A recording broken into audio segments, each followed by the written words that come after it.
Hey guys, and welcome back to another episode of Federico Talks Watches. Today, I'm going to talk about something you don't expect, and that is 3 modern Rolexes that I still think are a pretty good deal. Now, of course, before we get started, customary wristwatch check. I'm still wearing my Patek Philippe 5296G sector dial. Newest watch in my collection, absolutely loving it. And of course, I'm going to tell you to check out delraywatch.com. We just got in a Rolex Datejust Wimbledon dial, one of the most in-demand watches. And of course, you know what I'm going to say, best deal in the country. Box, papers, very recent warranty, you're going to love it. Now we have one of my favorite watches of all time, and that is the JLC Master Chronograph Sector Dial, the one made for a very short amount of time that everybody adored. Very hard to get. I think there's only 1 or 2 for sale in the world right now, as far as I could tell. And of course, we have it available. And a Grand Seiko Soko, the US limited edition with that gorgeous frosted aqua baby blue dial that is an absolute masterpiece to look at. All that and way more at delraywatch.com. Link in the description below. So yeah, guys, I've gotten a reputation a little bit as a Rolex hater, which I'm not going to say is unfair because I've been pretty stern on Rolex. But once again, I've said this before, but I'll say it again. It's not that I think they make bad watches. I actually think they make pretty good watches. I've owned a few. I just think that in current market conditions, even though the market is very much softening on Rolex, I still think you can get a lot better and a lot more watch for the money. So it's not so much a hate of Rolex that I have, it's just I think you can do better if you're going to spend that kind of money. Of course, it's also entirely based on my opinion. Feel free to disagree with me.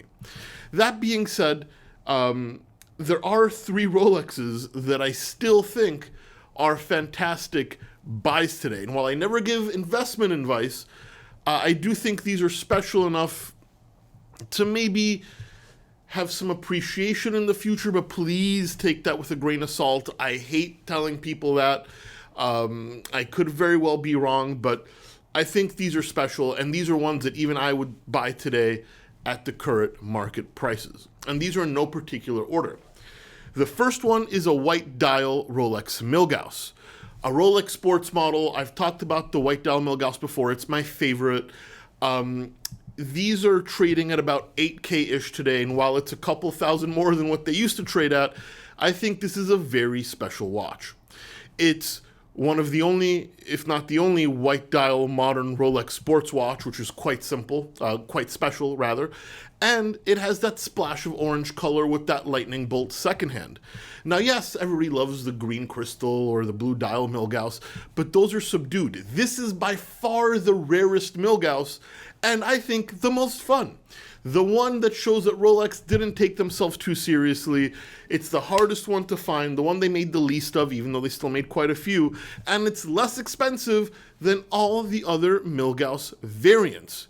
Now, while 8K is certainly not inexpensive, I do think this is actually a pretty special, pretty, well, not hard to get, but harder to get modern Rolex sports watch.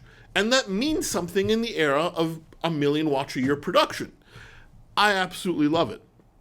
Next is a Rolex that many people wouldn't think is a Rolex, and it's not to many people's taste, but it's very special. The Rolex Trillini Prince. These can be had as low as $10,000 to $12,000 in solid gold. Now yes, this is a dress watch, and not only is it a dress watch, it's a rectangular dress watch, one that looks nothing like a Rolex. But it shows what Rolex can do as a company if they actually tried. You have an in-house shaped movement, a rectangular movement. Yes, Rolex made one of those in recent history, and it's in this watch. The movement finishing, while not Patek levels, is still quite beautiful with that hobnail finish. A case that is intricate and detailed. All that in a company that's really not known for doing any of that. Any of what I just said, they don't really do apart from this watch. And if you like that Art Deco styling, if you like a dressier watch, if you want something unique, then honestly, $10,000 to $12,000 is a killer price for this piece, and it's actually extremely rare. These sold very poorly when they came out. They're very hard to find. Well, not unfindable, but they're definitely one of the hardest modern Rolexes to find. And you know what? I think it's going to be a real collectible as kind of a funny point in Rolex's history. I absolutely love it.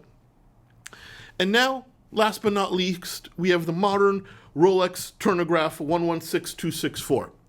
This is basically a 36mm Datejust with a rotating bezel, which is super cool. Some people call it the Thunderbird. It fits like a 36mm Datejust. It's the same case. You have the Jubilee or Oyster bracelet options.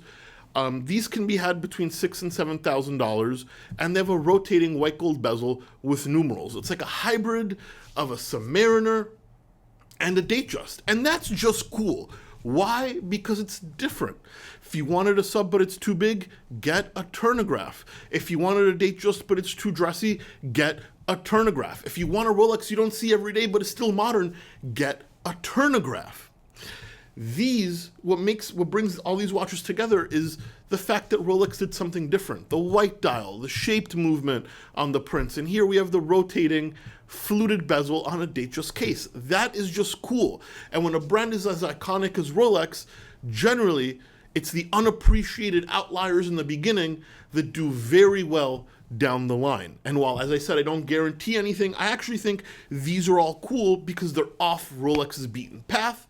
And as a watch geek that wants something unique, I really, really like these. Anyway, guys, that's it for today. Please give this video a thumbs up if you find it enjoyable. Please don't forget to subscribe so you don't miss any more content. And of course, I'll catch you in the next one. Thanks so much and take care.